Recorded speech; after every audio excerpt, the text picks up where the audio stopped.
अजमेर के जवाहरलाल नेहरू अस्पताल में सेवा से हटाए गए संविदा नर्सिंग कर्मियों का आंदोलन अब और तेज हो गया है। सेवा बहाली की मांग को लेकर शुरू हुआ धरना तीसरे दिन भी जारी रहा और अब भूख हड़ताल में तब्दील हो गया है।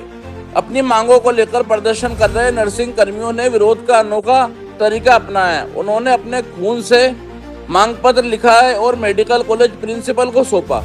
नर्सिंग कर्मियों का कहना है कि लंबे समय तक अस्पताल में सेवाएं देने के बाद अचानक नौकरी से हटाना उनके और उनके परिवार के साथ अन्याय है।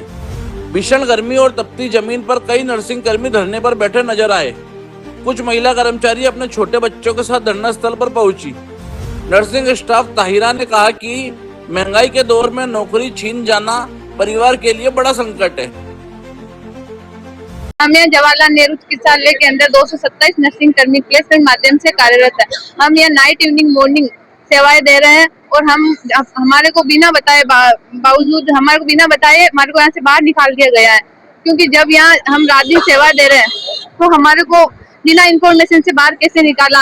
और यहाँ जब अजमेर के जवाहरलाल नेहरू चिकित्सालय राजमेश के अंतर्गत नहीं आती है, उसके बावजूद भी 323 राजमेश भयंकर गर्मी के बीच एक बच्चे को लेके यहाँ पे हो, क्या बस है? ये हम इस वजह से है कि हमारे को बिना इंफॉर्मेशन से यहाँ एकदम से बाहर निकाल दे। हम जब रात दिन यहाँ सेवाएं दे रहे हैं फिर भी हमारे को बाहर क्यों निकाला। हम यहाँ आज हम तीसरा दिन है, हम भूख हड़ताल पर यहाँ बैठे, बच्चे को लेके मैं कंटिन्यू यहाँ आके 24 घंटे भूख हड़ताल पर बैठी हूँ मैं। ये हमारी एक सबसे बड़ी समस्या है।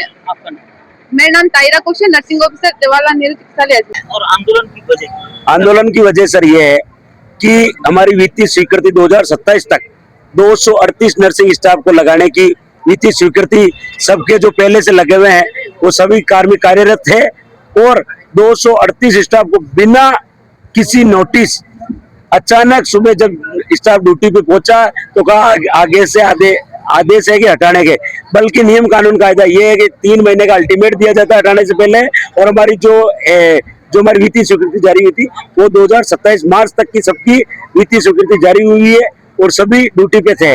बिना कारण बिना नोटिस हमको हटाया गया, जो बिल्कुल गलत है। और वो भी नियम में है कि जब तक संविदा कार्मिक के स्थान पे स्थायी पोस्टों की नियुक्ति नहीं हो जाती तब तक संविदा कार्मिक कार्यरत रहेगा। बल्कि सरकार ने दोहरा रवैया अपनाते हुए एक अस्थायी स्टाफ की जगह एक अस्थायी स्टाफ को लगा दिया। 300 घरों को नए बनाने के चक्कर में 238 जो पहले से लगे हुए उनको बेघर कर दिया। आज इसमें कई हमारी बहनें हैं जिनके छोटे बच्चे, हमारे छोटे बच्चे हैं। ये आज हमने प्रिंसिपल महोदय और अधीक्षक महोदय से ज्ञापन लिखा कौन से कि सर जेएलएन प्रशासन जो संभाग के सबसे बड़े अस्पताल है उनके पास में मेन पावर का खुद के हाथ में ऑटोनोमस बॉडी होती है। जेएलएन पहले 1000 बेड में स्वीकृत स्टाफ पे कार्यरत है, आज 1800 बेड पे जेएलएन चल रहा है, फिर भी 1000 बेड का ही स्टाफ है। वासुदेव के नारे क्यों लगाए? वासुदेव देवनानी जी से हमारी मांग है, हमारी सबकी उम्मीद और आशा की किरण है। और वासुदेव देवनानी जी हमारी सबकी मांग को करते हुए बाड़मेर में जैसे मंत्री जी ने उनको नियोजित किया, इस समय ही मेन पावर चलाने की वो मदद रखते हैं।